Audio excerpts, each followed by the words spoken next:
नहीं आती यार थोड़ा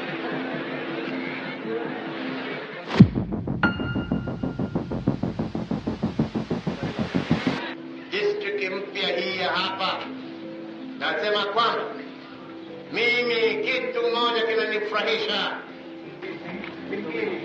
kwamba mimi kitu kubwa ni mchana.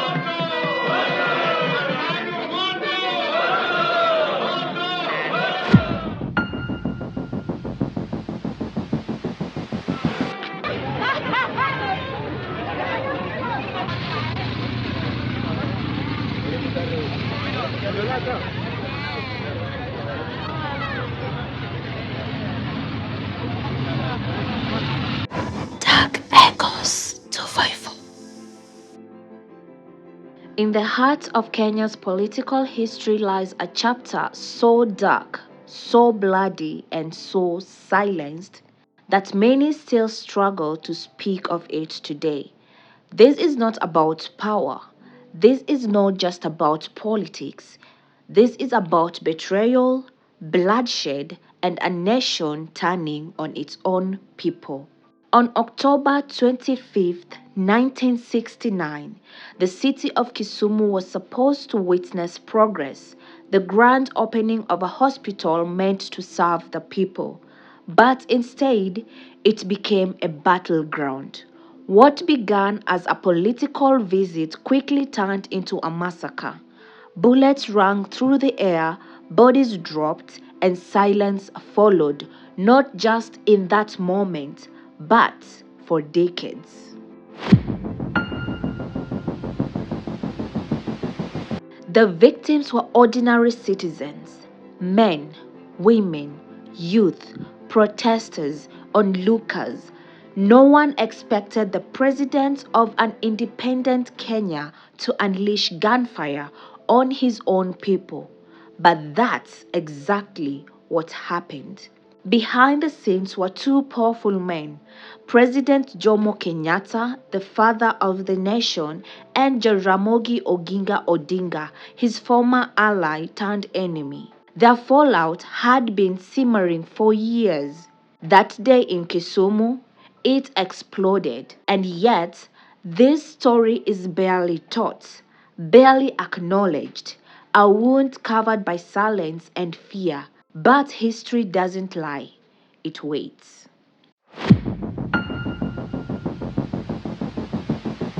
Today, we uncover what really happened, the power struggle, the betrayal, the lives lost, and why Kenya still hasn't fully healed from the Kisumu massacre. This is Dark Echoes, where we tell the stories that history tried to bury. Subscribe, like, and comment to support us. Kitu gani KBU wanasema tume kwa mama zenu tume wanaleta nini kaskazini, wanafanyia nini? Let's talk about how we even got to the point where blood could spill like that in Kisumu. After independence in 1963, Kenya was full of hope, a new beginning, a fresh chapter. And at the top, you had Jomo Kenyatta, the first president, and Jaramogi Oginga Odinga, his right-hand man and first vice president. Those two had fought for freedom together. Power changes things. Odinga wasn't just some regular politician. He had a vision. He believed in the people, especially the poor, the workers, the hustlers. He was so pro-socialist, leaning towards the Eastern Bloc, the Soviet Union, China, countries that were anti-colonial and anti-capitalists. His thinking was, we didn't fight the British just to turn around and serve Western interests again. But Kenyatta, he was more aligned to the West, Britain, America, capitalism, big money, private ownership, and he wasn't trying to shake the system too much. In fact, the system worked well for him and his inner cycle. Land was being grabbed, wealth was being concentrated, and anyone who spoke out was seen as a problem. Odinga became that problem. Their ideological split was too deep. The trust was gone, and by 1966, Odinga resigned from the government and formed his own opposition party, Kenya People's Union, KPU. That move shook the country. For the first time, someone was standing up against Kenyatta from within. Now remember, Odinga had support, serious support, especially in Luo Nyanza. People believed in him.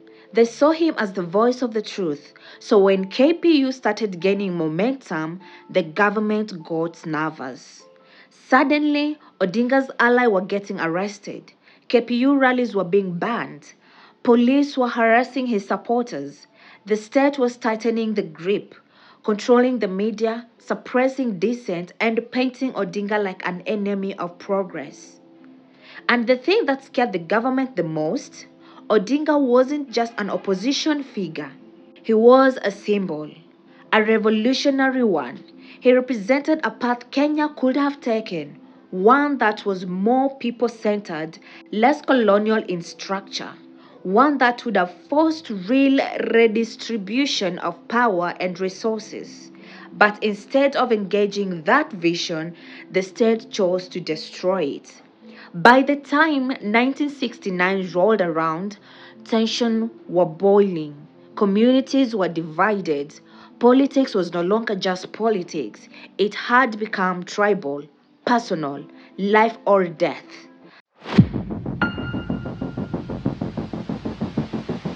The Luo-Kikuyu divide wasn't created by Kenyatta and Odinga, but the fallout poured fuel on the fire. And that's the space we were in when Kenyatta decided to visit Kisumu. Deep mistrust, deep anger. The people were ready to speak, but what they didn't know was the government was ready to silence them with force. Nini katika nchi hii ya Wajaluo wanafanya nini KPU? Twambieni kitu gani? Hakuna, ni mdomo mtupu. Now let's talk about what was brewing in the streets, in people's hearts and deep inside the system, because the Kisumu massacre wasn't some random explosion. It was a build-up, pressure, fear, control and rage. After Odinga broke away from the Kenyatta government and formed the Kenya's People Union in 1966, the ground started to shift. The country had barely settled into independence, and now that it was being shaken again. Only this time, the enemy wasn't outside, it was inside the house. KPU wasn't just any party, it was loud, it was bold, and it was rooted in people who felt left behind: workers, farmers, the urban poor, especially in Luo Nyanza and other marginalized regions. They were asking dangerous questions.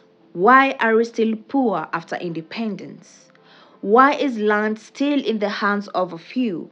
Why are we free in name but still chained economically? And Kenyatta's government, they didn't like questions. They wanted silence, order, control. So what did they do? They hit back hard. Police began targeting KPU supporters. Meetings were raided. Surveillance increased. Newspapers were censored or shut down. The state was basically telling people, if you support Odinga, you are a threat to Kenya. But that didn't stop the KPU from growing. In fact, it made them stronger. The more the state pushed, the more people resisted. The message was spreading, especially among Luos, that this wasn't just politics, it was personal.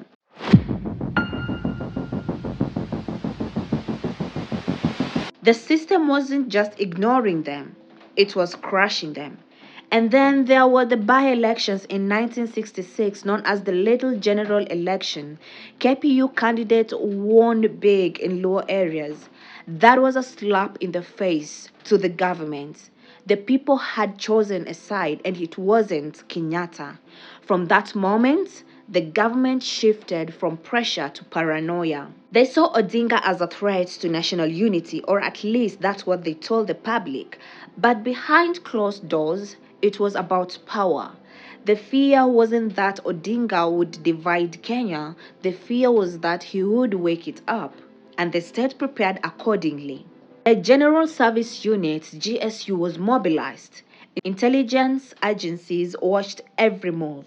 Every peaceful protest was met with brutal force. Political leaders from KPU were jailed with flimsy charges. The goal was simple: isolate Odinga, weaken his base, and break the spirit of resistance. But it didn't work. If anything, it hardened people, especially in Kisumu, the town that became a symbol of defiance. People there didn't fear the government. They were angry, they were tired, and they were ready to show it. So when the word got out that Kenyatta, the man many in Kisumu believed had betrayed the promise of independence, was coming to their city, that wasn't a presidential visit. That was a spark, and Kisumu was already soaked in gasoline. Yeye tukufu inafanya mengi kwa wananchi na itazidi kufanya mengi kwa wananchi. Kwa hivyo mimi nikiwa kiongozi wa serikali hii ya Kenya ninasema siwezi. October 25th, 1969, Kisumu, a day meant to be a symbol of progress, yet it became a tragic turning point in Kenya's history. Kenyatta's arrival was more than just a routine visit, it was loaded with political weight. He was in Kisumu to officially open the new Nyanza General Hospital, built with Soviet funding. But this event was much more than a simple hospital inauguration. It was a direct message from the government to the Luo people and to Jaramogi Oginga Odinga, the political hero. The atmosphere was charged with resentment, mourning, and anger, emotions that had been building ever since the assassination of Tom Mboya, a prominent Luo leader. As President Jomo Kenyatta motorcade approached, the tension in Kisumu was palpable. The streets were lined with citizens, many of them from Odinga's camp, protesting the government's neglect of their community and accusing Kenyatta regime of being responsible for Tom Mboya's death. The community anger wasn't just political, it was deeply personal.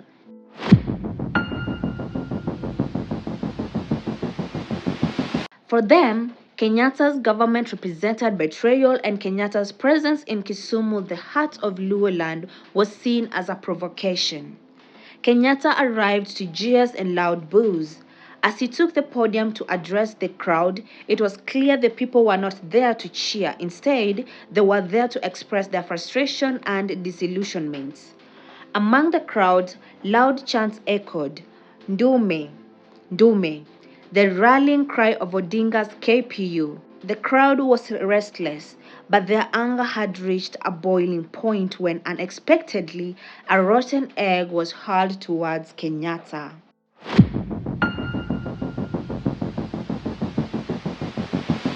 The projectile hit the podium near Kenyatta, staining his clothes with a rotten mess. That act, which was likely a result of growing frustration and helplessness, pushed the situation past the point of no return. In an instant, Kenyatta's face hardened with fury. For a brief moment, the crowd fell silent, the weight of what had just happened settling in. What followed was a deadly reaction from the president, one that would shape Kisumu's fate forever. Mimi nikiwa kiongozi wa serikali hii ya Kenya ninasema siwezi kukubali mtu au vikundi vya watu kuchezea. Kenyatta, in his wrath, gave an order that would seal the lives of many innocent people that day. Kill everything. Men, women, children, shepherds, bystanders. Kill everything. His words were chilling and unforgiving.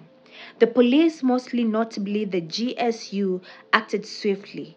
As tension reached a boiling point, gunfires erupted. What started as an isolated skirmishes between government supporters and protesters escalated into a full-scale massacre. The police, loyal to Kenyatta's government, began firing indiscriminately into the crowds. People scattered in every direction. Men, women, children, the elderly, all were targets. The shooting was relentless. Eyewitnesses recall the chaos that followed. Women were shot as they tried to flee. Children fell in their trap, and men who were simply bystanders were gunned down where they stood. Even the most vulnerable member of society, the elderly and the shepherds, did not escape the onslaught. Those who attempted to seek shelter were dragged out and beaten. The general populace, many of whom had gathered for peace and protest, found themselves trapped in a terrifying nightmare. The police didn't stop at the rally. They followed people into their home, onto the streets, and through the alleys. No one was spared. It was a full-on hunt.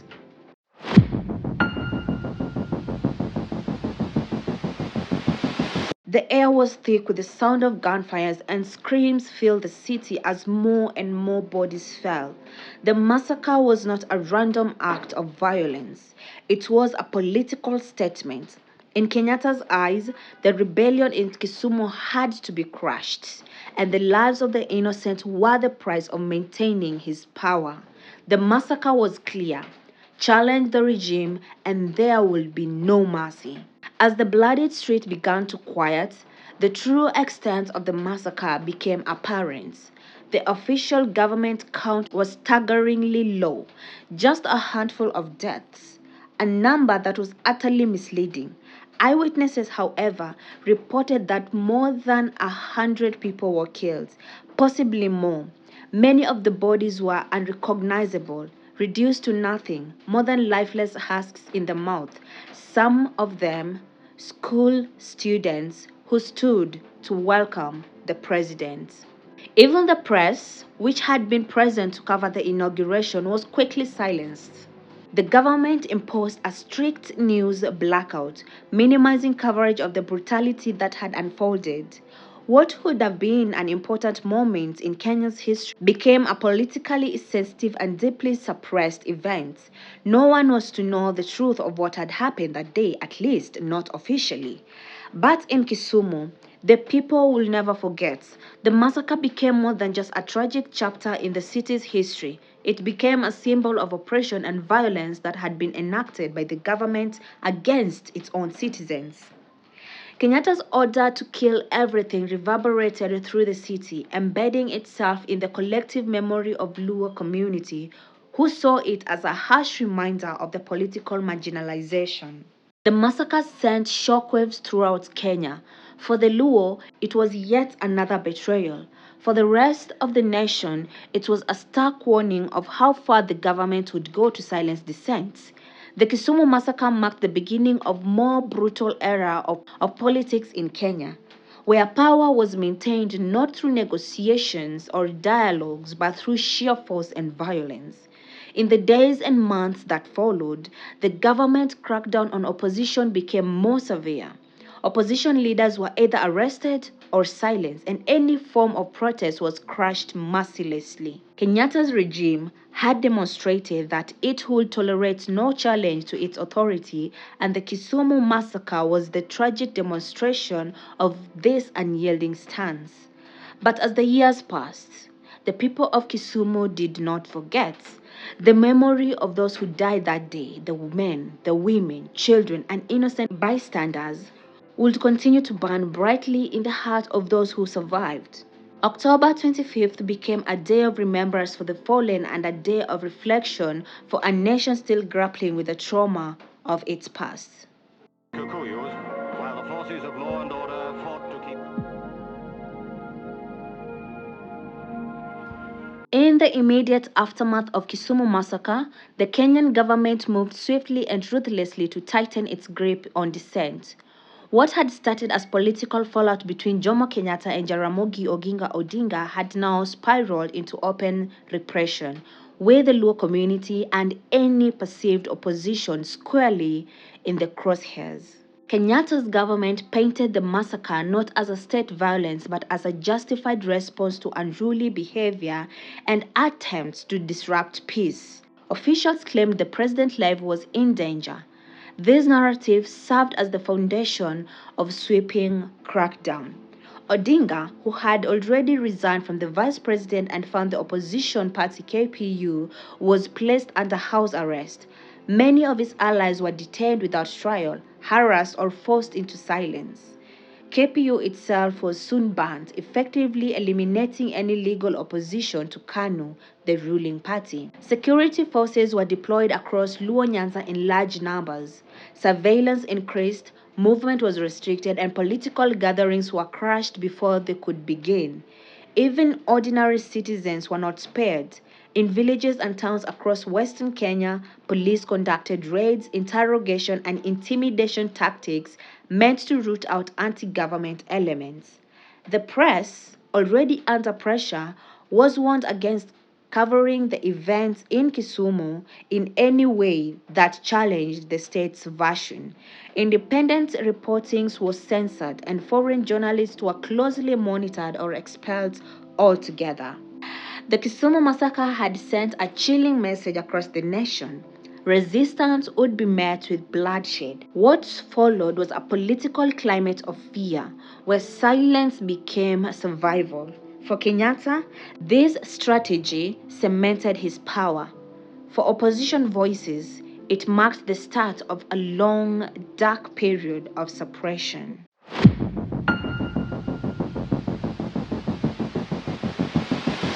The Kisumu massacre left scars that stretched far beyond the bloody events of October 1969. It was not just an act of state violence, it was a turning point in Kenya's political and ethnic history, one that reshapes trust in government and hardened division that persists to this day. For the Luo community, the massacre was seen as a brutal betrayal by a government they helped bring to power. The relationship between the state and the Luo people, already strained by Tomboya's assassination, completely fractured. Many Luos felt alienated, unheard, and punished for political dissent.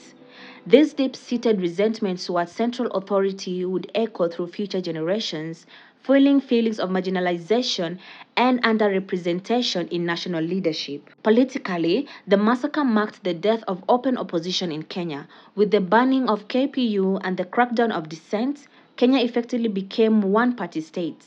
Kenyatta's regime solidified its control through fear, surveillance, and repression, setting a precedent that his successor Daniel Arap Moi would follow and expand upon.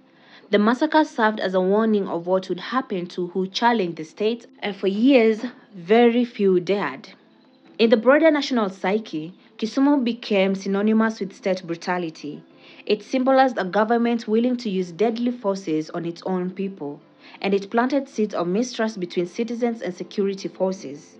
In regions perceived as opposition zone, especially in Nyanza, this distrust never fully healed. Even decades later, during political flashpoints like 2007-2008 post-election violence, Kisumu again saw unrest, a reflection of historical trauma that had never been addressed. To many, the first ghost of 1969 still lingered in the tear gas, bullets, and broken promises.